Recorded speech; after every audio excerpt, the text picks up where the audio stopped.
He was just a college student, playing a game called Night Saga, but when he was dragged into the world of the game, he wasn't the powerful human hero, or even the demon lord.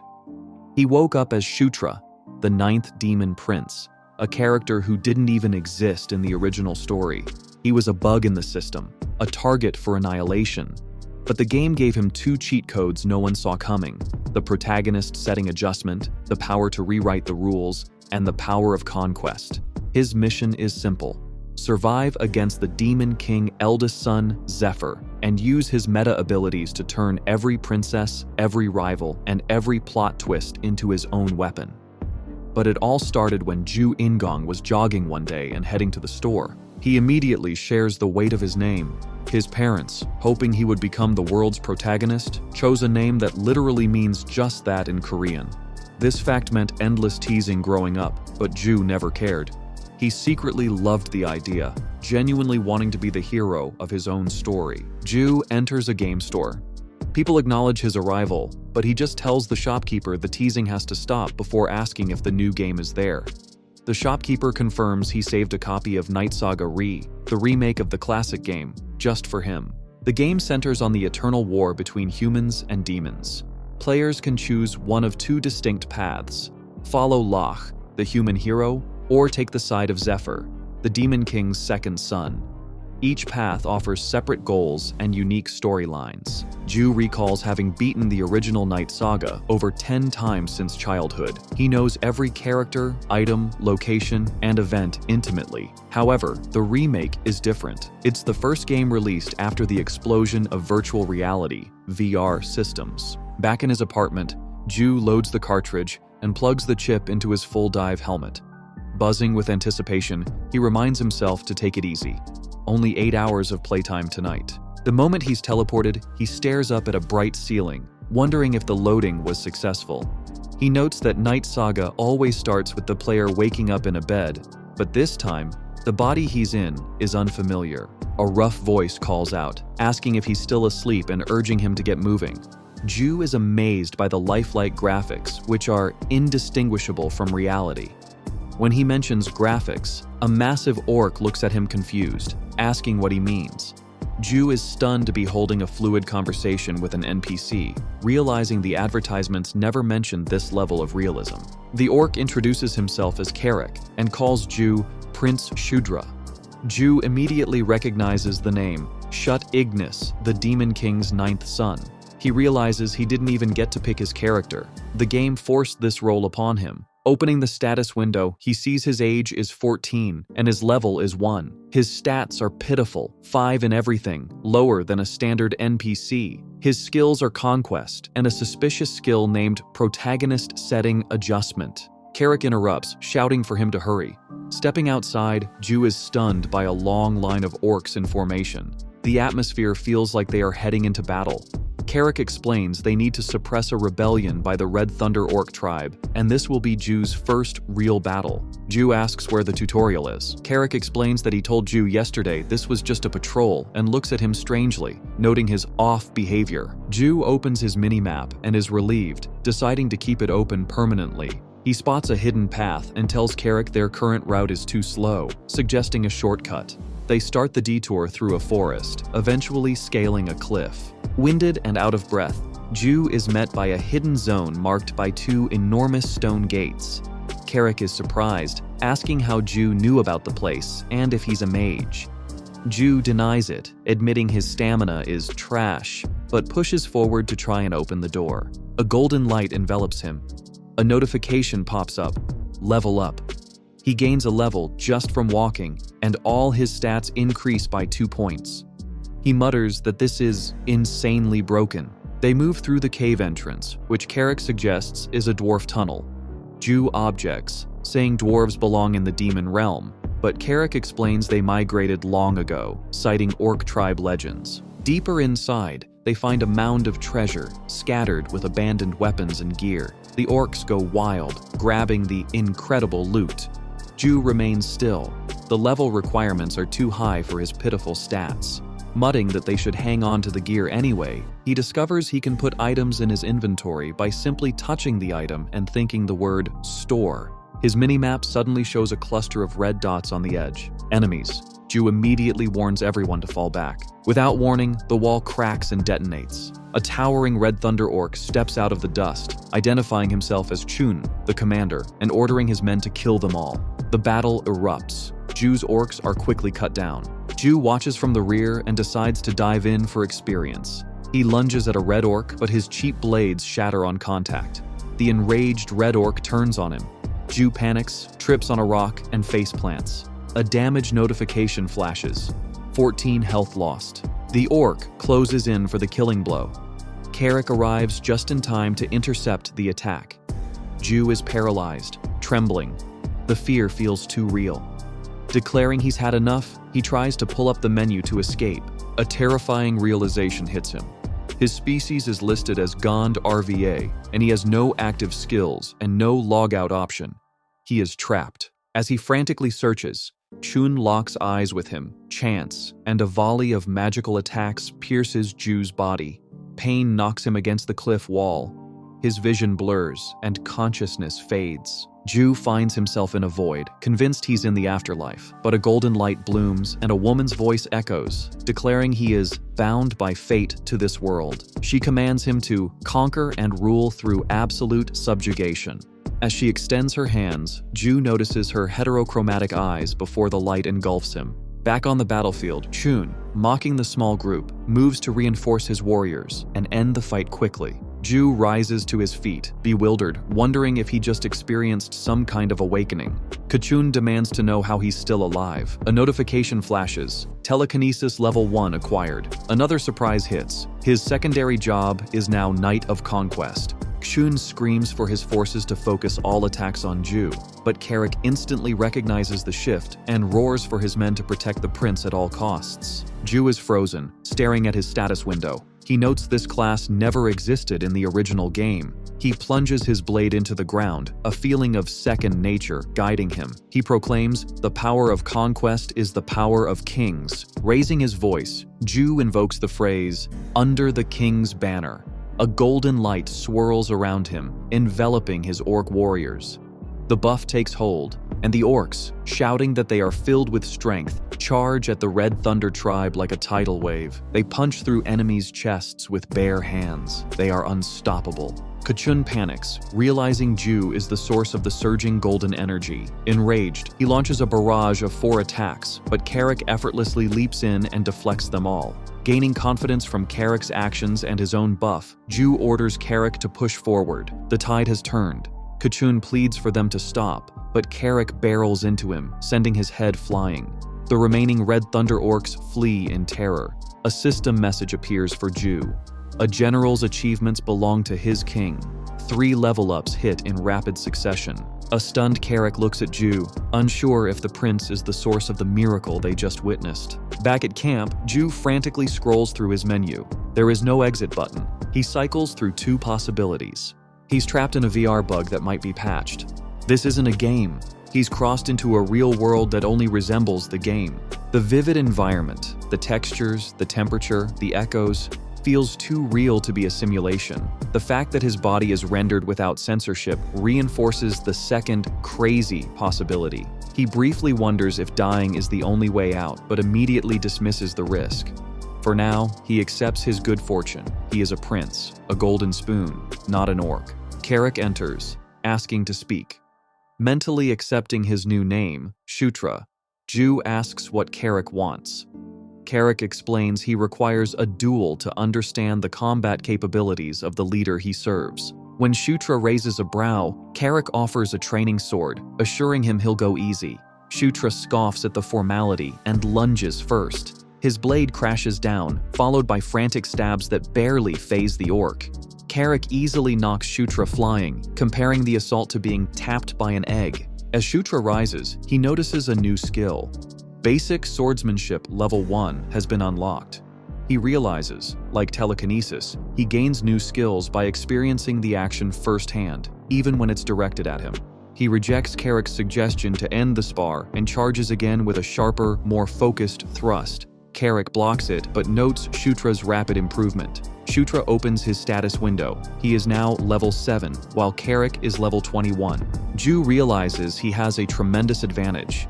He can see levels and stats, which others cannot, and allocate bonus points, allowing for exponential growth far beyond what others are capable of. His thoughts then drift to the future. The most critical force event is the day of the massacre in the year 517, when Zephyr, the Demon King's second son, murders all his brothers, including Shutra. Since the current year is 512, he has 5 years to survive and must become stronger than Zephyr. Carrick interrupts, reminding him of a scheduled meeting. Shutra finds himself seated at a table across from his older siblings. The 7th prince, Chris Moonlight, and the 8th princess, Caitlin Moonlight. He identifies them as children of the lycanthrope queen. He grimly remembers that in 1 year, they will both be killed by Zephyr. Caitlin, examining him, questions why he deviated from the plan, reminding him he's the weakest among the siblings and urging caution. Shutra is confused by their unexpected kindness, noting that in the game, the Demon King's children were cold and calculating, but here, there is warmth. An idea sparks. If he can replicate the process of unlocking telekinesis, he can awaken aura, which passively enhances all stats. Shutra makes his request. He wants Chris to hit him with aura. Both siblings are visibly disturbed by the strange request, awakening aura and a new subordinate. The scene cuts away to a chaotic battle where a massive red orc, Chun, is raging, striking down his own men in a frenzy. Shutra is later seen unconscious, back in the dreamscape. The mysterious woman reappears, dissolving into light.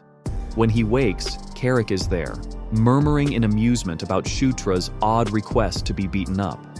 Sure enough, Shutra is now emitting a faint shimmer of aura. It worked. He confirms that being hit by aura helps awaken it. Carrick informs him that the main force, led by General Bondal, triumphed over the Red Orcs. The name shocks Shutra. Bondal is one of the strongest warriors and was Zephyr's dependable subordinate in the game, but that doesn't happen until 515. This means Bondal is still free. Shutra sees a golden opportunity, knowing Bondal's weaknesses and, crucially, that the key to recruiting him is defeating him in a duel. Shutra sets his first goal, recruit Bondal before Zephyr gets the chance. Back at Caitlin's camp, a yelling Chris confirms Shutra reached Aura Basics in a single day by dumping all his level-up points into it. Shutra uses his mini-map to accurately sketch the layout of the explored burrows, impressing Chris and earning him the task of another scouting mission. Shutra heads back to the mountains. Ahead, he spots Caitlin, cloaked, and her adjutant, Sarah.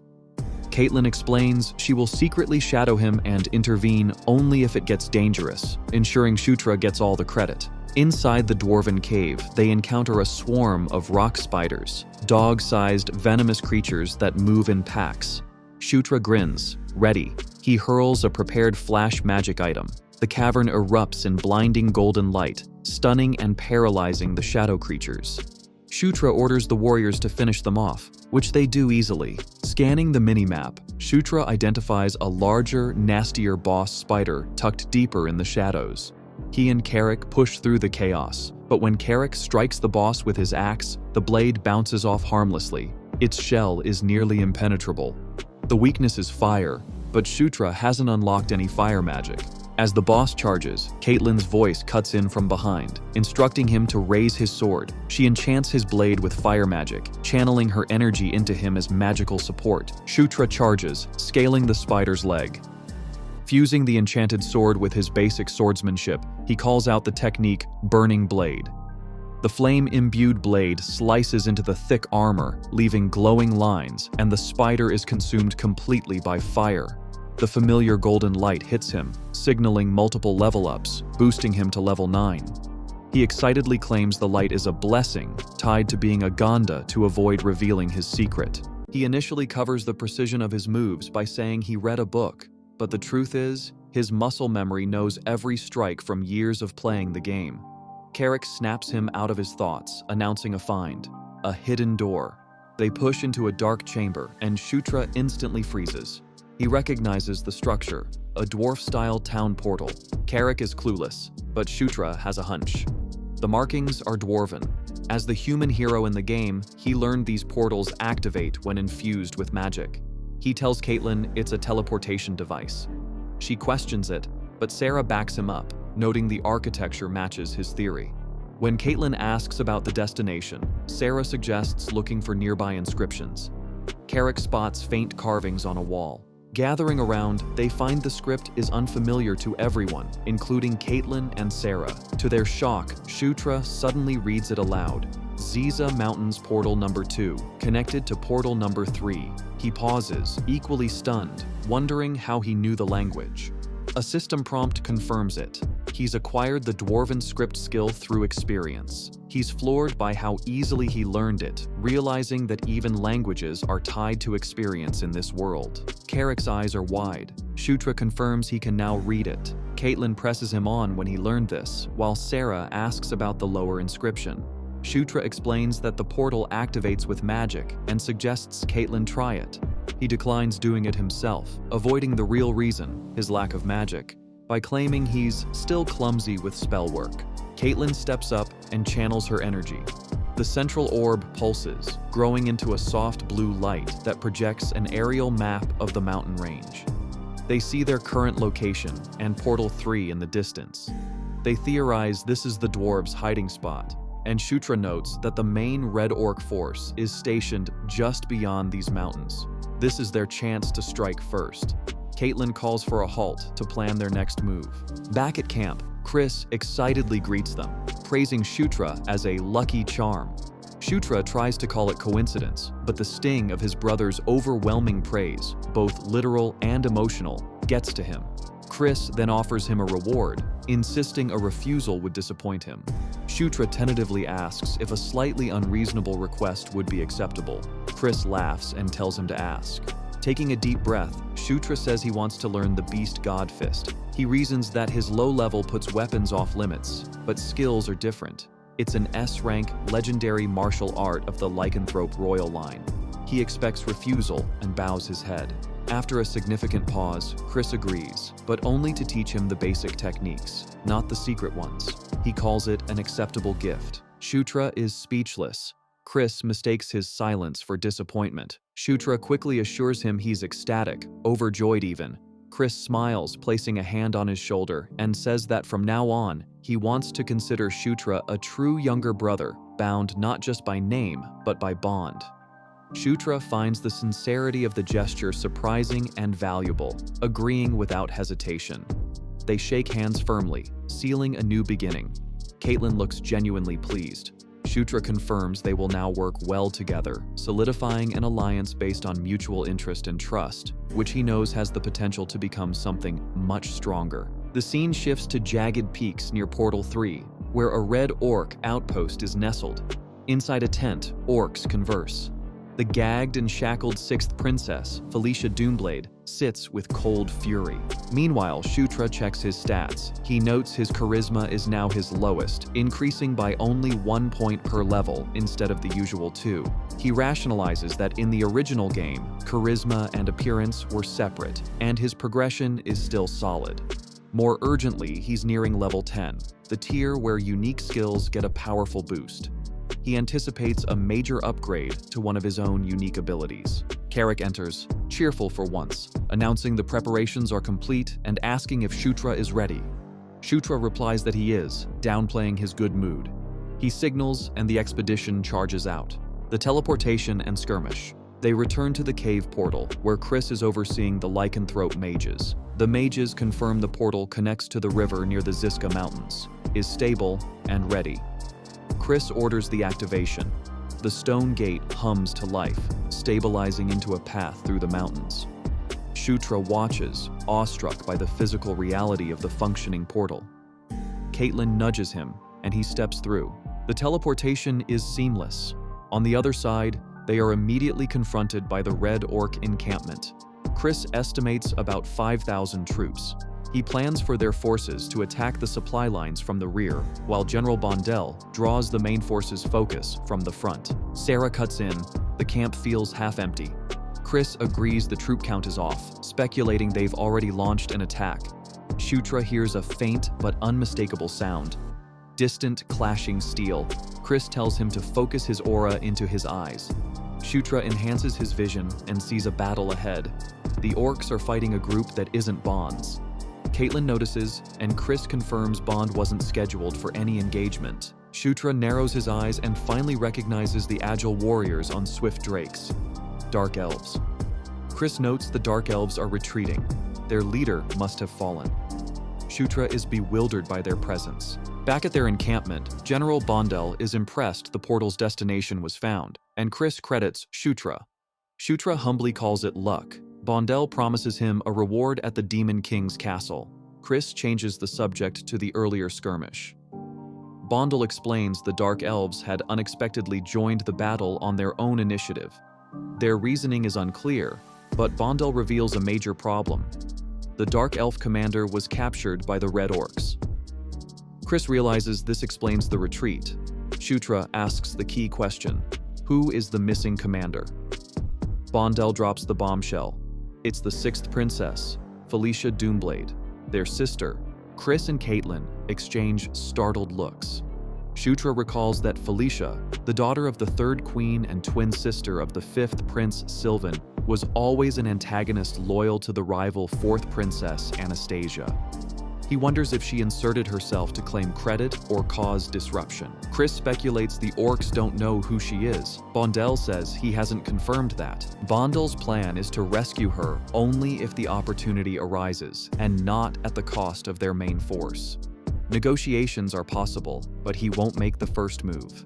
Chris acknowledges this, and the communication ends. Chris dryly remarks on their sister becoming a prisoner of war. Caitlin insists they must save her if she's alive.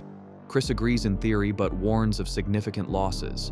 Caitlin rejects leaving family behind. Chris concedes but emphasizes the delicacy of the situation. Shutra watches, sensing an untold personal tension between Chris and Felicia. That night, leaders gather in the tent. Chris outlines the final plan. General Bondel will engage the main Red Orc force in a vicious frontal assault, diverting attention. Chris's units will launch a surprise attack from the rear to destabilize logistics. Caitlin and Shutra will lead squads. Shutra asks about rescuing Felicia. Chris clarifies it is not the top priority. First, destroy the food supplies and armory. Only then attempt a rescue.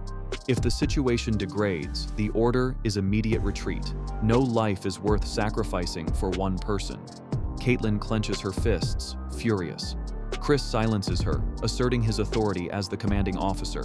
She fires back, accusing him of treating Felicia like a liability. He coldly replies that he can't let emotion jeopardize the mission. Shutra watches, noting the deep personal conflict between them. From the cliffs, they watch the Red Orc camp, still active under the dark sky. Suddenly, a massive explosion signals the start. General Bondel barrels in, roaring. After the initial strike, Bondel immediately orders a pullback. Chris, seeing the opening, orders his team into position. He reminds Shutra and Caitlin to stick to the plan. Destroy supplies, rescue Felicia if possible, charge. The second wave hits, shattering the already scattered Red Orc lines. Caitlin shouts for Shutra to stay alert. Shutra checks his mini-map, finding the least fortified route to their target, the supply depot. They must hit it fast before the chaos settles. Carrick roars ahead, smashing through orcs like a battering ram. An orc counters Carrick with a vicious swing to his exposed flank. Carrick realizes he's too slow to deflect. In a flash, a dagger spins past him, slamming into the attacker's skull with pinpoint accuracy. Carrick turns to see Shutra lowering his arm, a small grin on his face.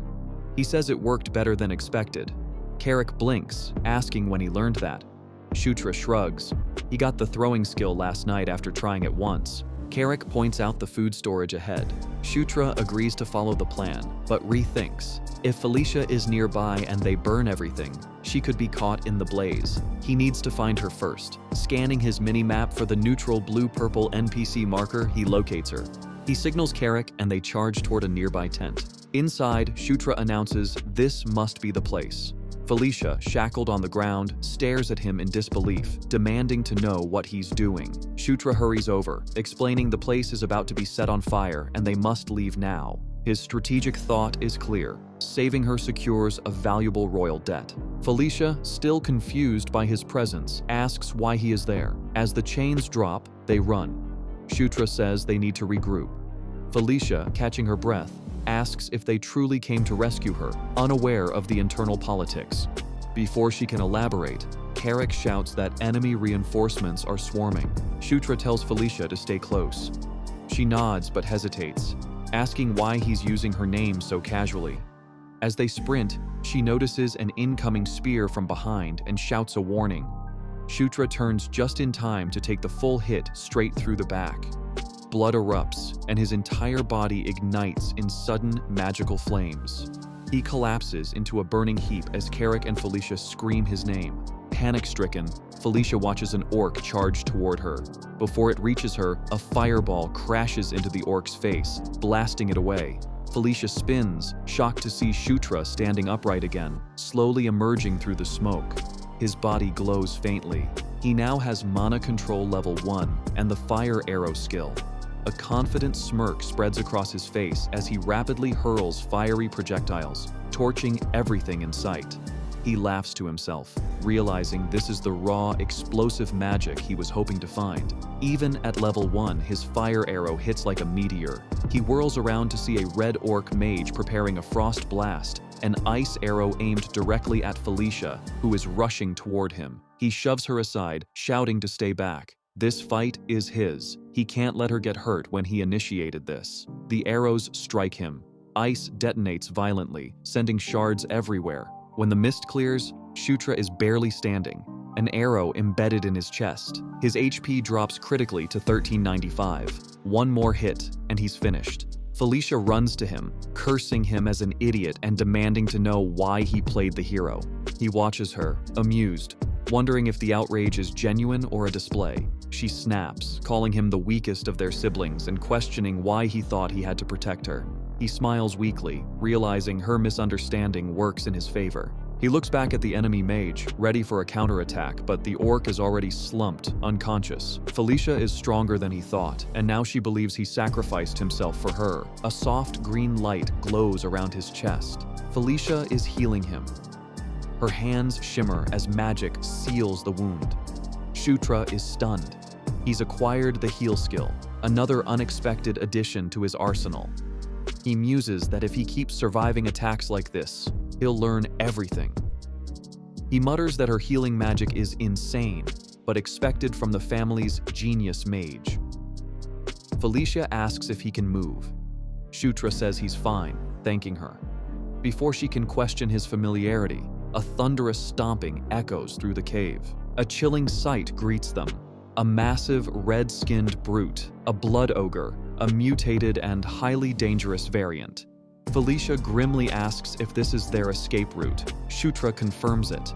The towering ogre snarls and pounds its chest. Shutra, still recovering, despairs, wondering how he's supposed to fight this mini-boss so early in the game. The colossal ogre slams its fist down, cracking the earth. A shockwave hurls both siblings through the air. Shutra reels, shocked by the monster's terrifying speed. His sister yells for him to distract it so she can use her magic. Panicking, he shouts back, asking how, but a desperate idea strikes him. He yells for her to prepare her spell, promising to buy time. He summons Carrick and sprints forward, pulling open his inventory screen mid-stride. He selects the dwarf dagger, reasoning he must be able to wield it now. The dagger materializes in his hand, humming with radiant golden energy. He drives the glowing blade into the ground. Golden energy erupts, and, under the king's banner, he funnels the power directly into Carrick. The orc roars as the empowering aura amplifies his strength. The blood ogre's expression hardens, recognizing the strengthened foe. Wreathed in light, Carrick leaps and clashes with the ogre's crude weapon. The battlefield shakes as the two giants lock into a furious struggle, neither yielding. Meanwhile, Felicia levitates, glowing softly with pink light, her eyes blazing with focus. She unleashes a concentrated blast of energy at the ogre's legs. The spell detonates, shattering the beast's stance. Roaring in pain, the ogre collapses. Carrick seizes the moment, vaulting high above the monster. He declares the brutal battle over and descends like a meteor. The blade pierces the ogre's chest, the golden energy surging through the killing blow. As the dust settles, Shutra walks calmly, relieved the worst threat is defeated. Before he can savor the moment, a golden aura erupts around him. A system window announces his advancement. He has reached level 10. Another prompt informs him that his unique protagonist buff has increased. He grins at the thought of the new power. Then, the system reveals an additional gift, a passive skill, the legendary Stormtrooper effect. He realizes this is the classic trope where bullets never hit the hero, and he's finally embodying it. His musings are shattered by the roar of a charging horde of red orcs. Felicia snaps him back to focus, warning the enemy is closing fast. Glaring at the tide, she summons a cyclone, which tears violently through the enemy ranks. Shutra is astonished by her strength, catching a glimpse of flickering ethereal butterflies within the storm.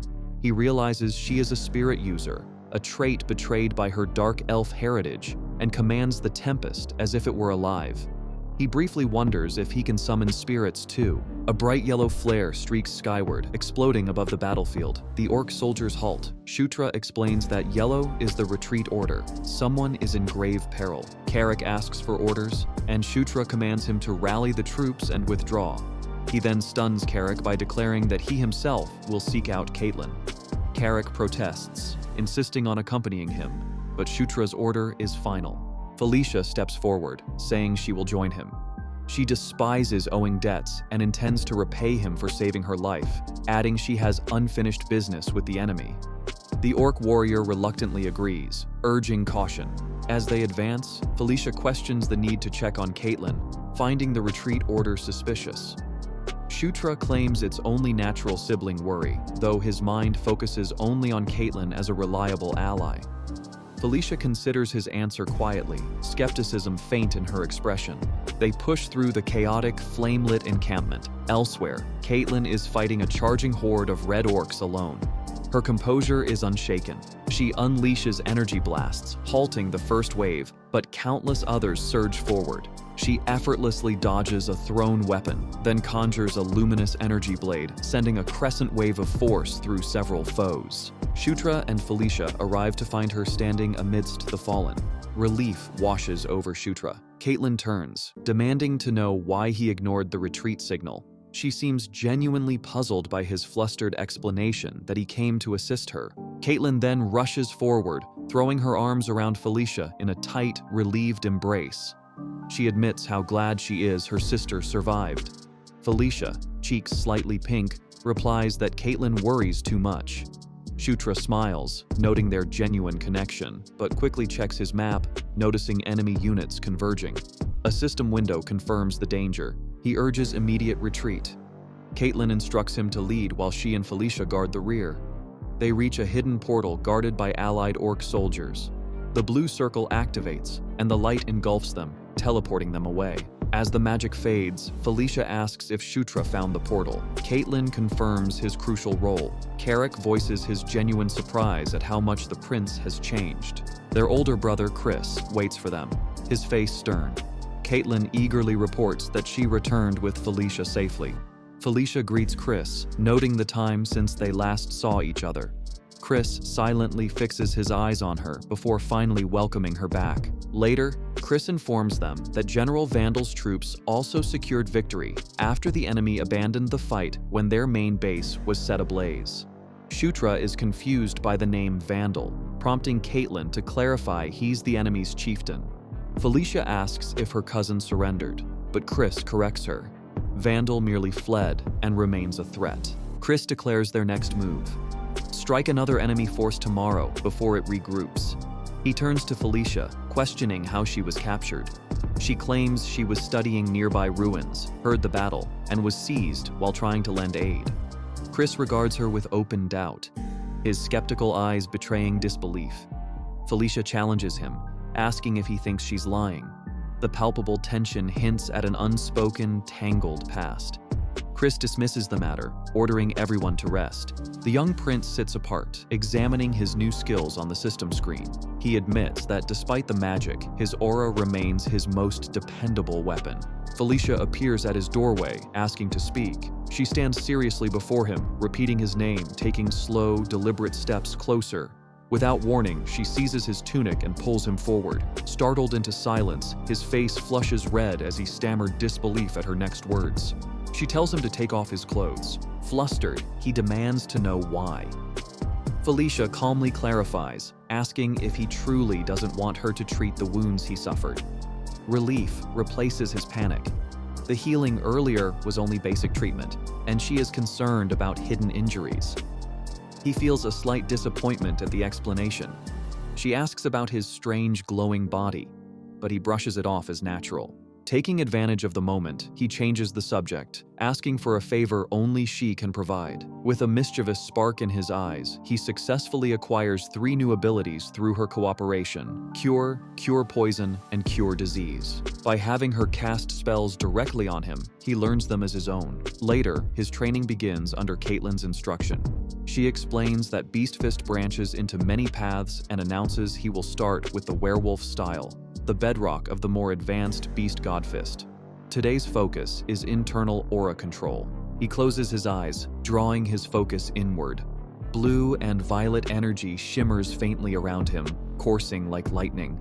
He envisions his aura, the raw essence of life, capable of merging with the soul itself at its peak. Just then, a system prompt appears. He's acquired a new passive skill, Protagonist Body. The description reveals it amplifies training efficiency and grants new traits with every level. Shocked, he realizes he's unlocked another overwhelming cheat-like ability, one that is equal to or greater than his rival's powerful passives and which evolves continuously. A confident, almost sinister grin spreads across his face. He clenches his fists, convinced this is the true mark of a protagonist. Caitlyn's sharp voice scolds him for letting his thoughts wander. He quickly apologizes, and she tells him to continue the lesson. He eagerly channels his aura until a system notification confirms Beast Fist Level 1. Caitlyn is astonished by his flawless mastery of the fundamentals. Before Caitlyn can continue, a soldier rushes in with a disaster report. Cairo's entire unit has disappeared. Chris enters, grim-faced, confirming the heavy news. Gathered around a map, Chris reasons the enemy must have uncovered their strategy. Caitlyn asks for the next step. Chris points to the most likely enemy rallying point. Shutra agrees with the accurate assessment, concluding that decisive action is necessary. Chris declares they will unite their strength with General Vandal. The perspective shifts to the main army's base. A towering red-skinned general greets Chris, welcoming him to the headquarters of the subjugation force. Vandal greets the princesses warmly. Felicia steps forward, asking immediately about his subordinates. He says they are fine. Shutra regards the general, recalling that Vandal was his most used character in the original game, making the orc feel strangely familiar. Confidently, he introduces himself, extending a hand. The general freezes, taken aback by the 9th prince's boldness, but firmly accepts the handshake, formally welcoming the youth. Far from the camp, a radiant light splits the sky, descending a mysterious woman with long white hair and mismatched eyes. Regal and fearsome, her aura is like a divine judgment. From the opposite horizon comes a figure clad in fiery crimson armor, her presence scorching the air.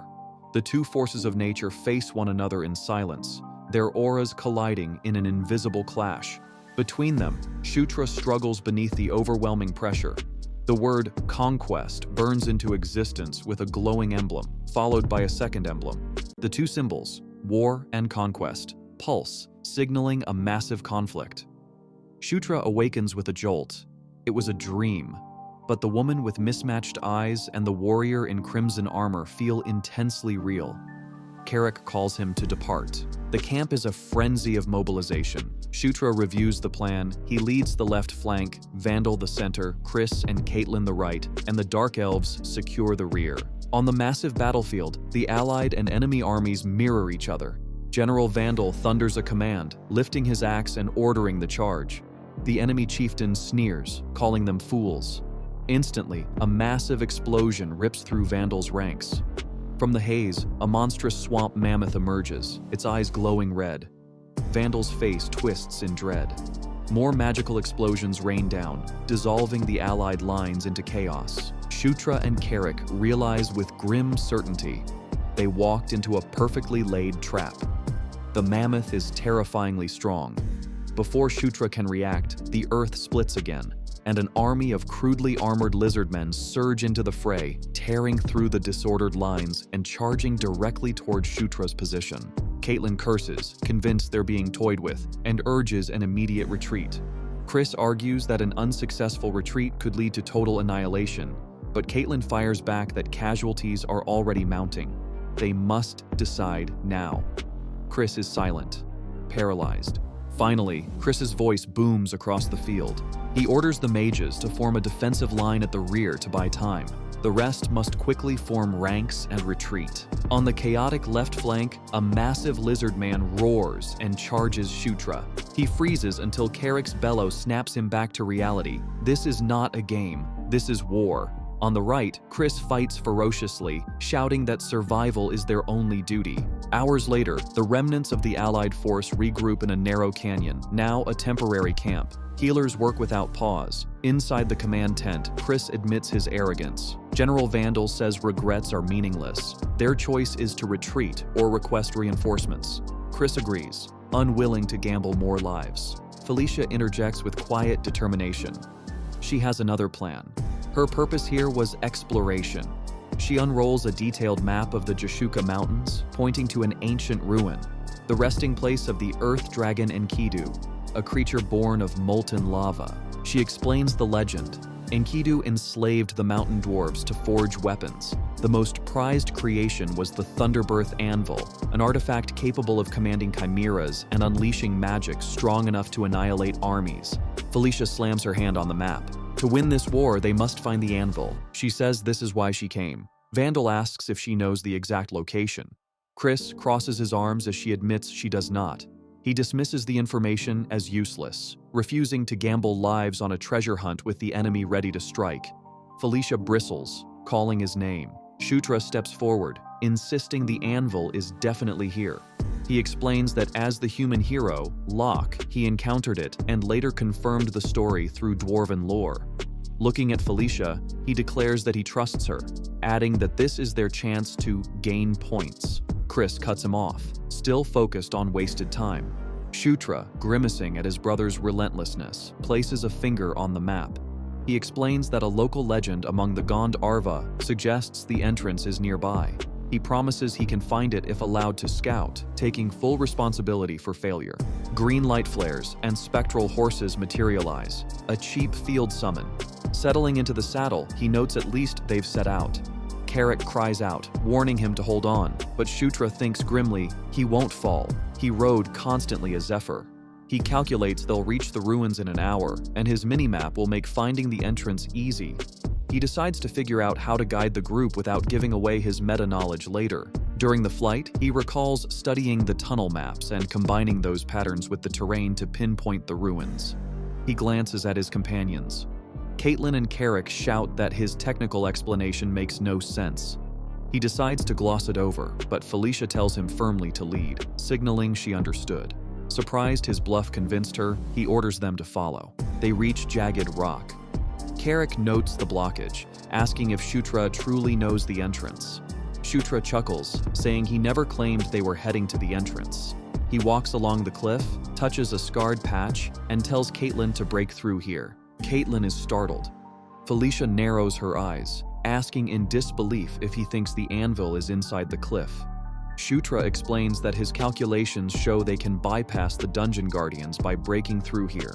Felicia cuts him off, calling him an idiot, demanding to know how Caitlin is supposed to smash stone with her fists. Shutra blinks, asking how else. Felicia smiles, pale energy swirling around her arms. She snaps her wrists, declaring, "Ruin explorers always carried a sub-major in destruction." Blue-white blasts hammer the cliff until the wall crumbles in a roaring collapse. The dust clears, revealing a carved corridor.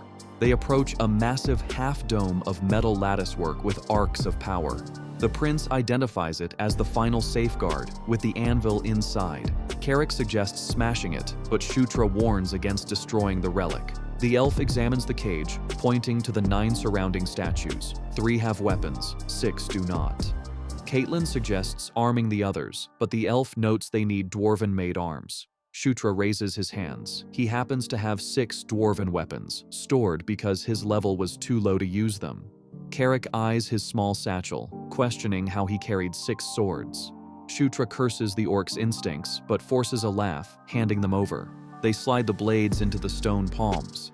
The statues shift, gears grinding, and a resonant clack echoes as the final weapon locks into place. Power lines pulse toward the half-dome, and the cage opens.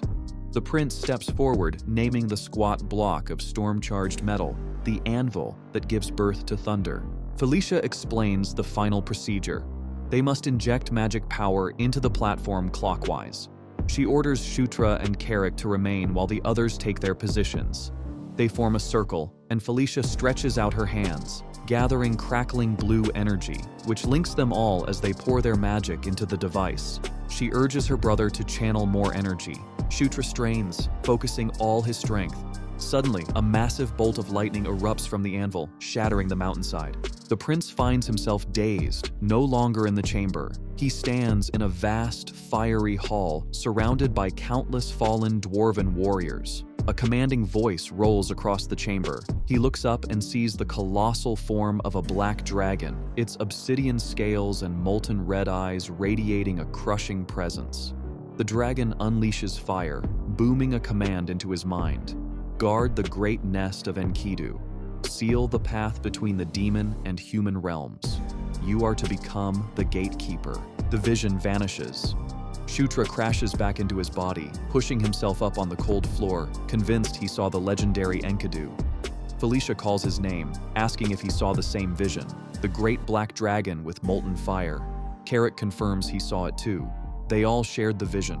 Felicia declares that the answers must lie within the anvil. As Felicia reaches for the anvil, a violent burst of dark purple energy tears from her body, engulfing her in agony. Shutra cries out, reaching out and grasping her hand in desperation. The surge drags him into the chaos. A massive explosion of violet energy detonates from the siblings and the anvil, shaking the chamber. Shutra screams as the raw power tears through him. A word echoes in his mind: conquer. The Earth Dragon's voice declares this a trial for the unworthy. The word burns into his consciousness as conquest.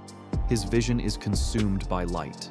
When the smoke clears, Shutra kneels on the cracked floor, still flickering with purple energy. He clutches a strange dark weapon, the Thunder Hammer, the legendary partner to the anvil. A shadowed aura spreads across half his face, and one eye burns with an eerie violet light. Far from the ruins, Allied soldiers rest in the canyon camp. On the cliffs, red orc scouts spot them. The chieftain of the Red Lightning tribe, Yakuzen, declares it time to sweep aside the last of their enemies. The Allied soldiers look up in alarm as a cascade of fiery meteors tears through the night sky, devastating their vulnerable camp. Flames rip through tents. From the cliffs, the full Red Orc army descends, war mammoths thundering forward. Chris curses, realizing that without their champions locked away in the ruins, the army faces annihilation. On the cliffs, Yakuzen laughs, commanding his mages to slaughter the remaining soldiers. One mage channels violet light, preparing a killing spell, but his expression twists in confusion. His hands will not move. The nearby swamp mammoth is suddenly engulfed by that same ominous violet aura, its eyes flaring with a sinister glow. The mammoth turns its fury on its own side. A devastating blast of purple energy erupts from its tusks, obliterating entire ranks of red orcs. Yakuzen roars in outrage, demanding to know what treachery has turned their war beast against them. In the chaos, Chris watches, bewildered. The mammoth, moments ago their doom, is now destroying the enemy. Realization strikes him. The prince must have found the anvil. Back in the ruins, Shutra kneels, gripping the glowing thunder hammer. A dark elf helps Felicia to her feet. Felicia confirms Shutra's vision, telling him that Enkidu, the Earth Dragon, has chosen him. His sister steadies herself and tells him firmly to use the thunder hammer. All eyes are on him. In that instant, he grasps the meaning of the Earth Dragon's trial. The overwhelming power that subdued him was not meant to destroy, but to teach. The word conquest is carved into his soul. To conquer is to dominate. To dominate is to rule.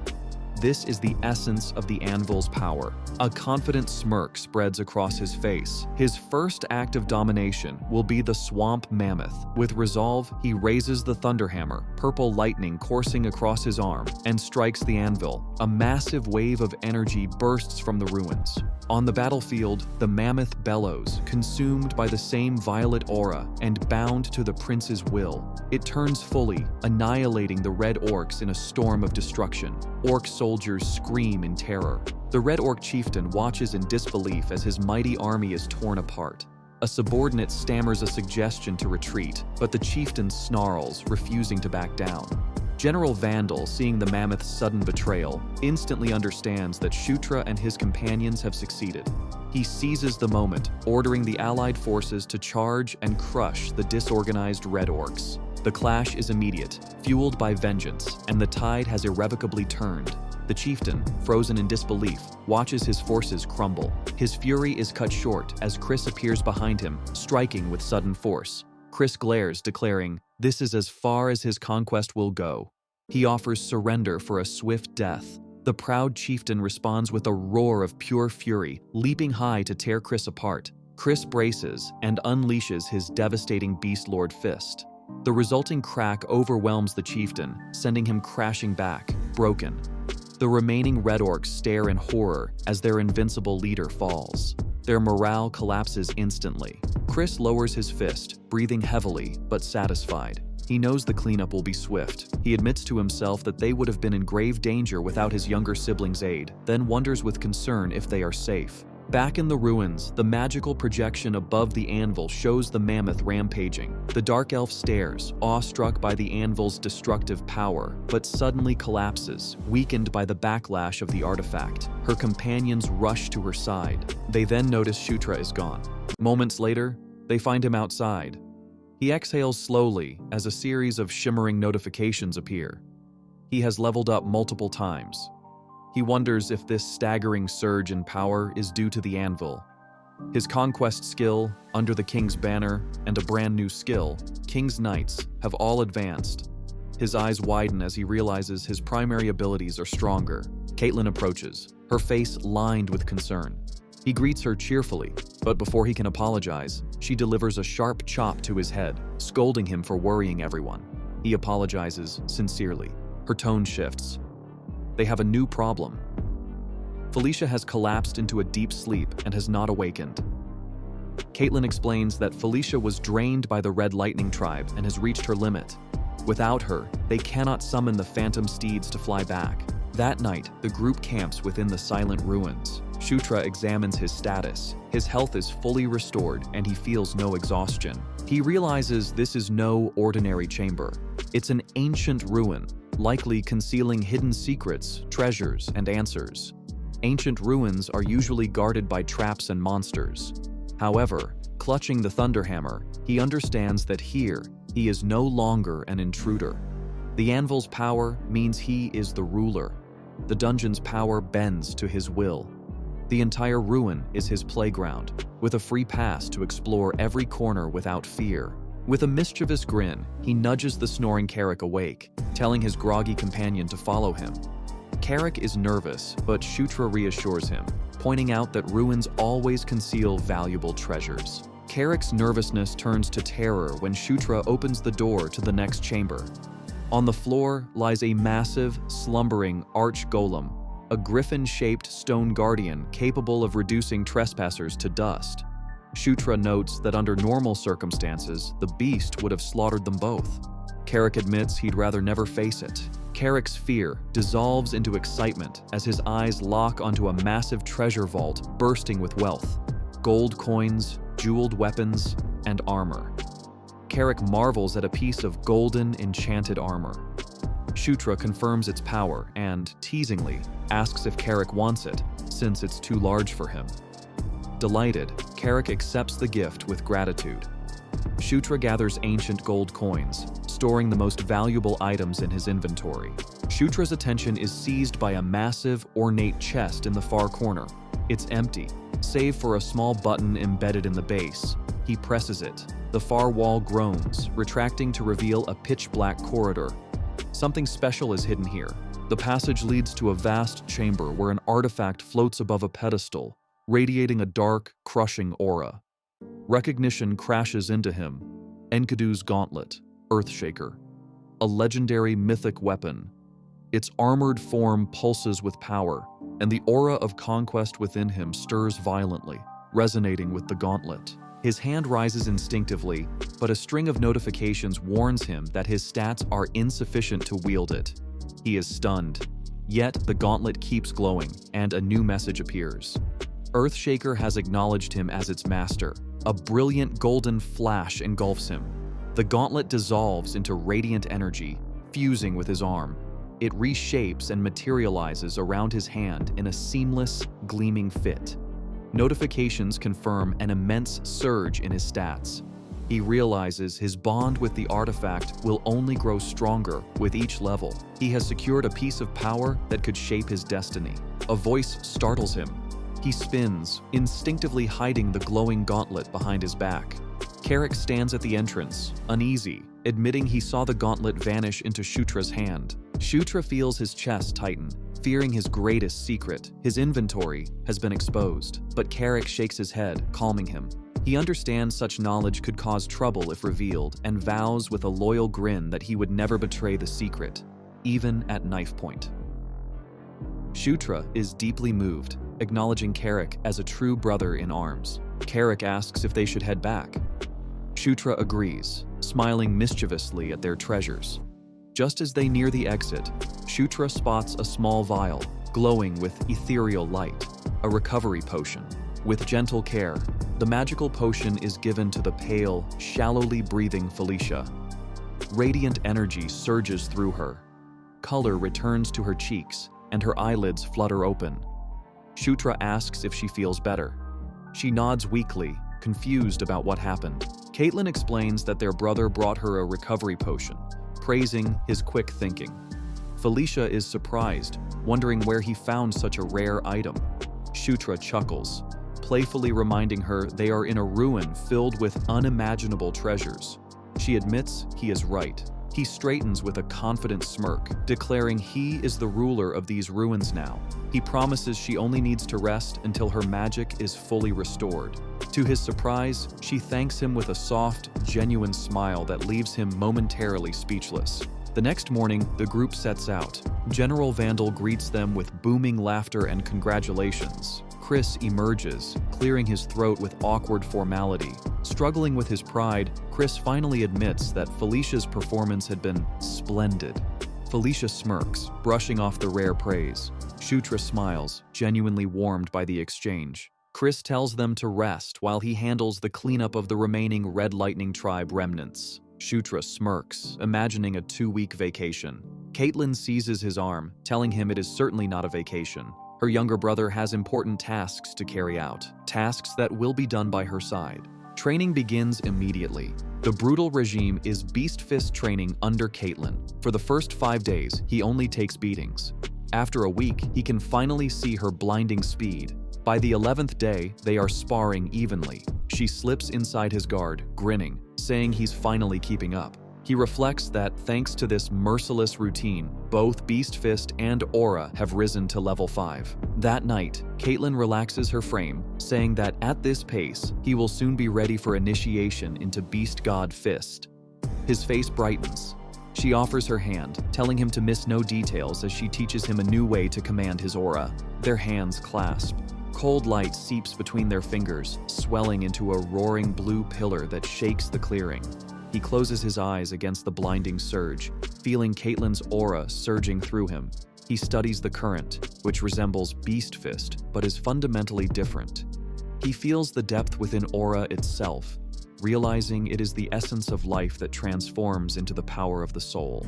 The pressure coils around his heart, and he names the feeling Conquest, a feral power of domination. Light detonates. A chime announces, Beast Fist has leveled up. Another chime. Aura has leveled up. Caitlin lands, smiling, saying he actually did it. A new panel slides open. He has acquired Beast God Fist level 11. He raises his hand, charged with power, and says, Beast God Fist and Earthshaker. Shockwaves spiral. Another chime declares his level has risen to 14. He looks up at the night sky. Yeah, this is it. The real beginning starts now. General Vandal watches from the tree line with a gentle smile. The next morning, Shutra asks Caitlin the deal between Chris and Felicia, reasoning he needs both on his side. Caitlin says they are not hostile but distant, hinting it ties back to the problem between Chris and Sylvan. Shutra, startled by the name, casually repeats, Sylvan. Caitlin warns him not to call him so casually. Shutra recalls that Felicia's twin brother, Sylvan Doomblade, was one of his most formidable opponents as Zephyr. He realizes there is a problem between Chris and Sylvan. Suddenly, Chris fills the doorway. He grins, saying the work wrapped up quicker than expected, and they are leaving this afternoon. Shutra is surprised. Leaving? Where to? Chris reminds him they must report the mission. They bid farewell to General Vandal. Chris sweeps his eyes to the horizon, saying they should move straight to the Demon King's castle. The world shifts to crimson spires. A vast figure waits on a throne as shadows gather for the audience. Shutra notes the straightforward route back. Find the nearest long-distance teleportation circle, then use transfer magic. The journey will take 3 days, meaning another night sleeping under the stars. By the fire, he admits being nervous about the Demon King's castle. He lists the 3 dominant factions: Zephyr Ragnaros, second prince and greatest enemy; Baikal Ragnaros, first prince, the eldest; and Anastasia Necrian, fourth princess. He explains that in the succession struggle, only achievements matter. Zephyr and Baikal are full-blooded brothers of the Draconian bloodline, possessing overwhelming prestige. He considers the moderate Baikal the better candidate, but shrugs. After a fateful day, everything will change anyway. He must prepare now, leveling up to truly wield Earthshaker. He clenches his fist, activating the King's Order of Knights skill. The golden panel unfolds, revealing a complex interface. Order of Knights LV1, Order Capacity 0 of 2, Blessing of the Order, increases members' health by 5%. Special skill summon Knight Captain once every 3 days. He laughs, exclaiming that the skill is completely broken. That was an incredible journey for Shutra. From barely surviving the Blood Ogre to securing the legendary Thunderhammer and Earthshaker, leveling up his Beast God Fist and Conquest skills, and even setting up his own King's Order of Knights, real beginning truly has arrived. From a desperate fight against a Blood Ogre to unlocking the power of the legendary Thunderbirth Anvil and claiming the mighty Earthshaker Gauntlet, Shutra has transformed from the weakest prince into a formidable contender.